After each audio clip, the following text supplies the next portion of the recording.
2 pitch. A swing and a long drive. Deep left. Way back. Gone!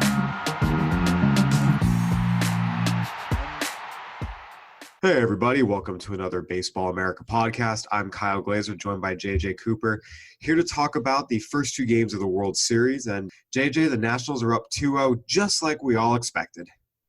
Yeah, sure. Amazing how quickly a series can turn. Came into this expecting that the Astros would win the series. You know, acknowledged it's a 7-game series. The Nationals are obviously good enough to win this series. That said, it just felt like that the Astros were just a tick better. And man, that I would not want to put money on the Astros right now because they just had 2 of the best pitchers in the world on the mound, admittedly against 2 of the best pitchers in the world. But they went 0-2 in those at home. And I now look at it as we get ready, as we are on the off day, as they head to D.C., which will be, I have to imagine, utterly insane now in a good way because, you know, you'll have a million people baby sharking. But I think that I just look at it now and go, okay, if the Nationals can just win one of the next 2 games, game 3, I would say slight, Greinke versus Sanchez, but I say slight because Greinke has been better than Sanchez by significant margin over the course of their careers and over the course of even the season. But if you look in in October, I think you would have to say that's not really been true. And then when you get to game 4, we have to right now at least imagine that it's going to be bullpen game versus Patrick Corbin. And I'll take advantage Patrick Corbin over the bullpen.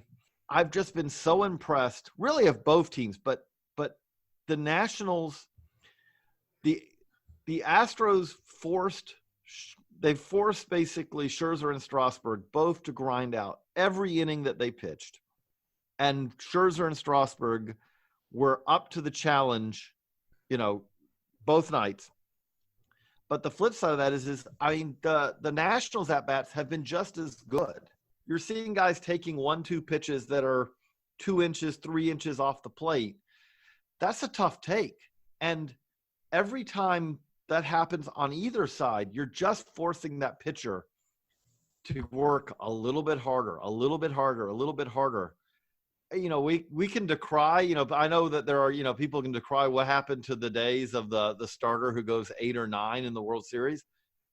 No one, maybe Nolan Ryan, because Nolan Ryan would throw 250 pitches, but no one could get through 8 or 9 innings with the way these teams are putting together these at-bats, because you're going to be at 115 pitches by the 5th or 6th.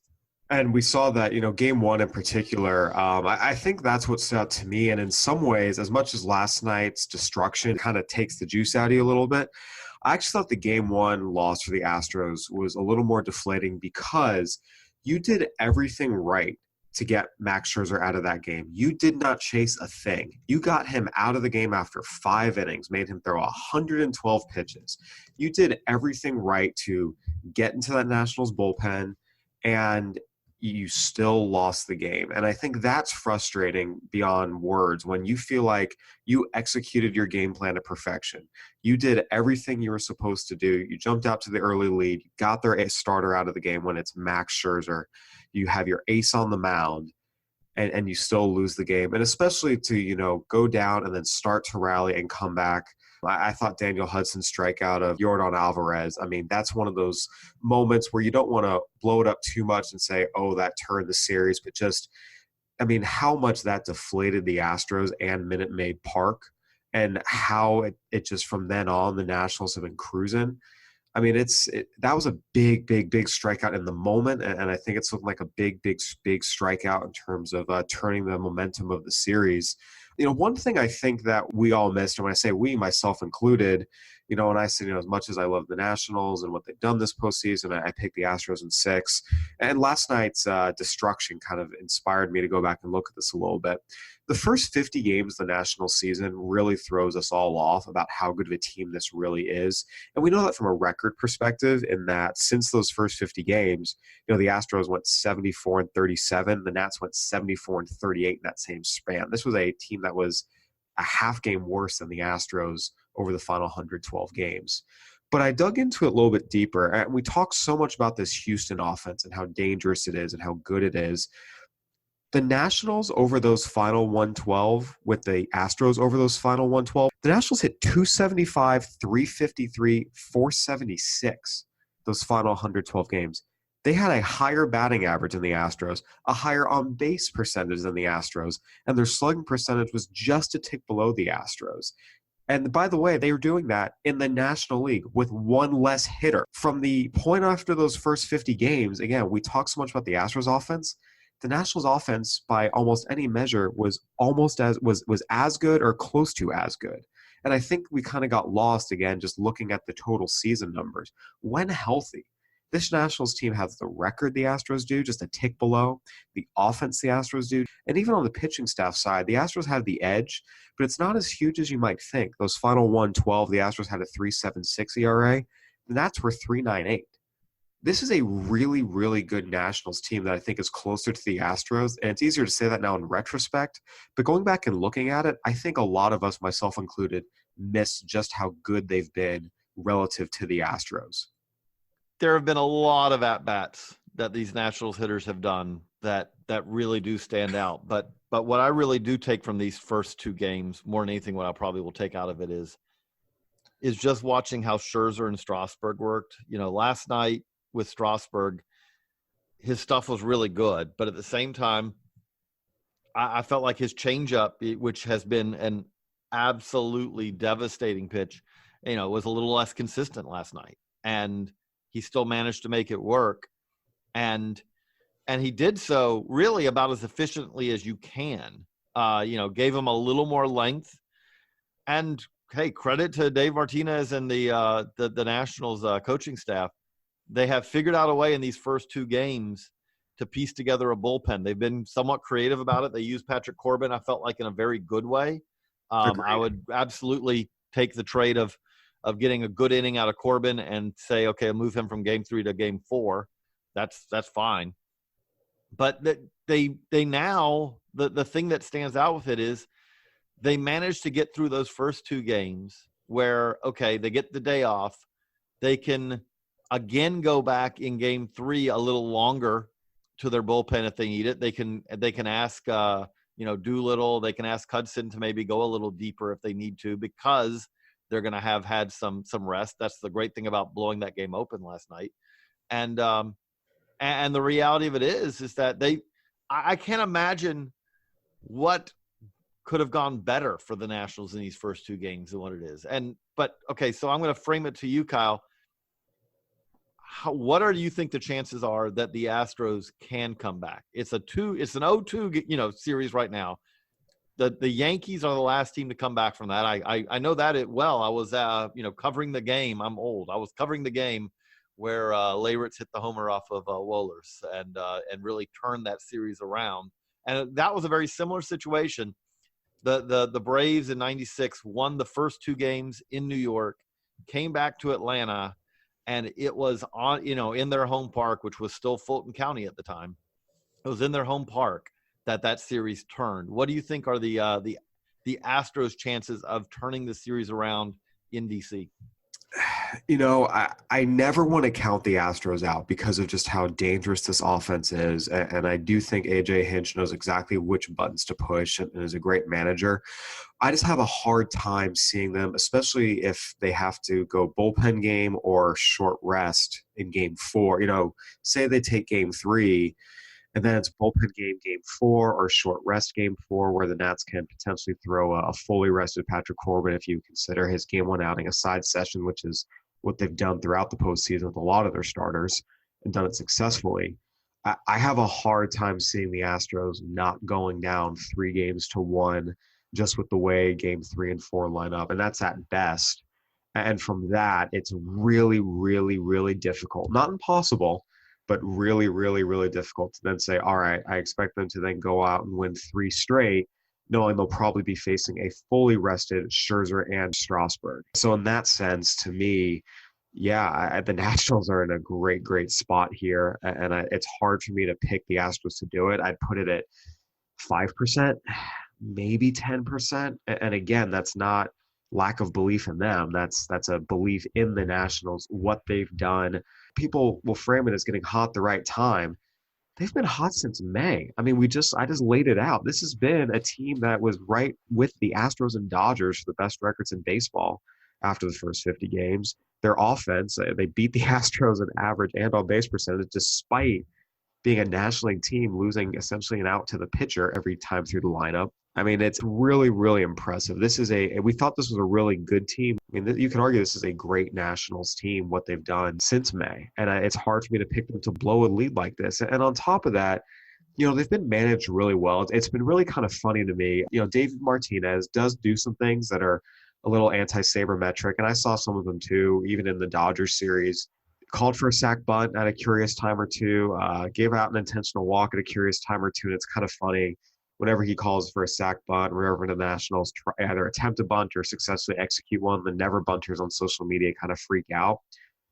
Here's what Dave Martinez does. He manages this clubhouse brilliantly. You see how much fun these guys are having.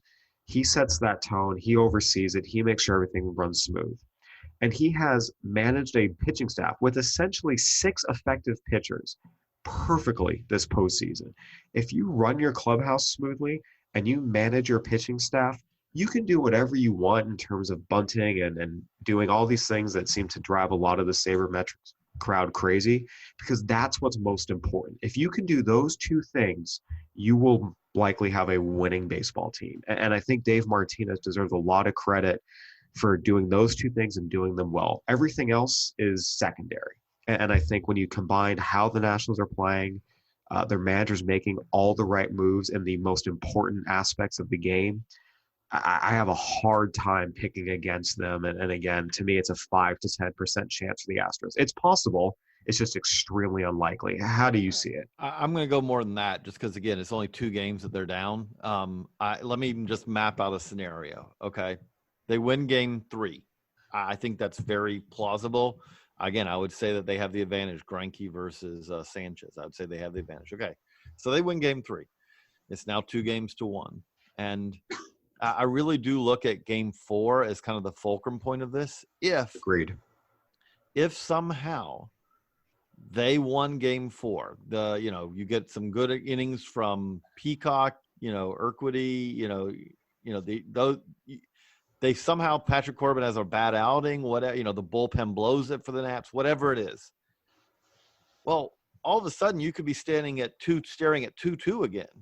And okay, if that happens, what you're really cruising for is, again, game 5 is a repeat of game 1, and Cole versus Scherzer, advantage, if anything, is Cole. Game 6, okay, again, Strasburg, Verlander, maybe slight advantage Strasburg with how they're pitching right now. But again, those are very winnable games for the Astros. So even if they win one of those 2, then you're back at game 7. And in that case, game 7 would be insanity, because that's an everyone is available game, I would imagine. And you're talking about a game where it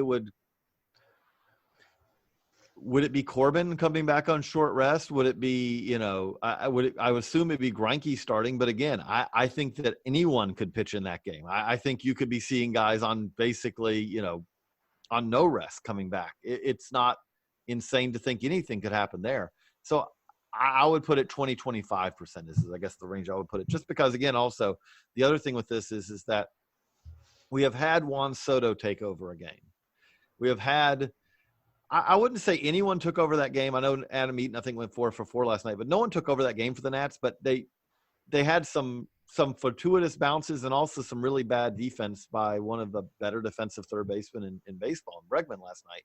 Yeah. But we haven't had a game yet. It's very possible that we'll have a game where Altuve will have a game where he takes over the game, or Bregman will take over a game, or Springer, or maybe even Yordan Alvarez. There's a lot of guys who could do that.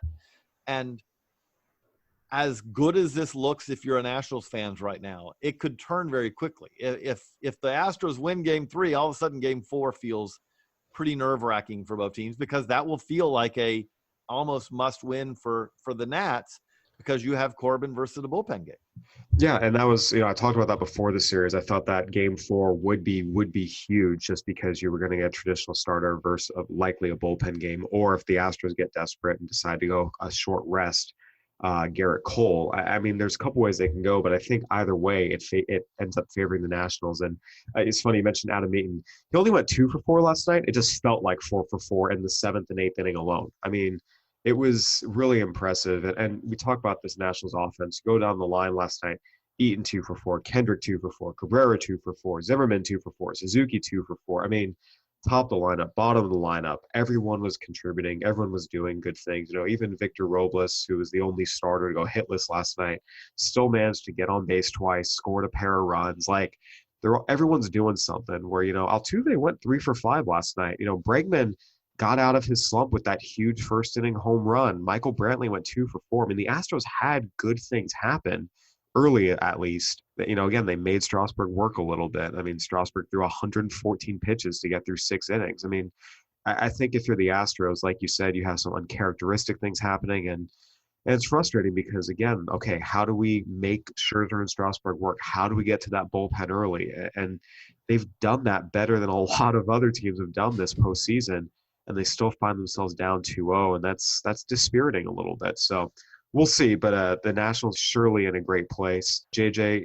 any final thoughts on what to look for as the series moves into the weekend in DC? I'm just really excited to see what the atmosphere is going to be like. I mean, this is something that Nationals fans have been waiting for. In many cases, in pretty much everyone's case, their whole life, a situation like this. I think it's going to be an incredible atmosphere. And I also think that, if you just look at it, I feel like by the time we're talking on Monday, the shape of this series is going to be very well known, because, if we're talking on Monday and it's obviously it could be over, but if we're talking on Monday and it's 3-1, I feel really good about the Nationals' chances of winning one game with Scherzer and Strasburg still kind of in their back pocket. But if it's 2, it very well could be 2-2. It is very plausible for this to be 2-2 as well. And if that's the case, then all of a sudden I feel really good about Houston's chances. So I was glad last night to have a game where I was able, when it got to 11-2, I'm like, yep, I'm shutting it down for the night. It'll be nice to have a night to rest and recover, but I'm very much looking forward to I guess actually, what am I saying? We'll be after Game 5. It'll be Friday, Saturday, Sunday. So yeah, we will. If we're talking on Monday, we're either going to be coronating somebody, which would be the Nats, or we are heading back to Houston with what will at that point be a very interesting series, because at most it'll be 3-2 Nats at that point, and I kind of would think that the Astros have a pretty good chance if it's only 3-2 Nats coming back. And that's what this will be a very, very exciting weekend of baseball. I look forward to it as well. And we'll see if the Astros can find new life out in D.C. But you're right, that atmosphere is going to be pretty crazy. I very much look forward to the interview with the 94-year-old lady who was at the last time D.C. had a World Series game in 1933. I always kind of enjoy those and get a kick out of those. It's been a fun series so far with a lot of big moments, a lot of just the entertainment value of this series, I think, has been great, as well as some of the pure baseball aspects of it. So it's been a fun one so far. We'll look for it to continue. This has been another Baseball America Playoff podcast. For JJ Cooper, I'm Kyle Glaser. Thanks for listening, everyone, and we will talk to you on Monday.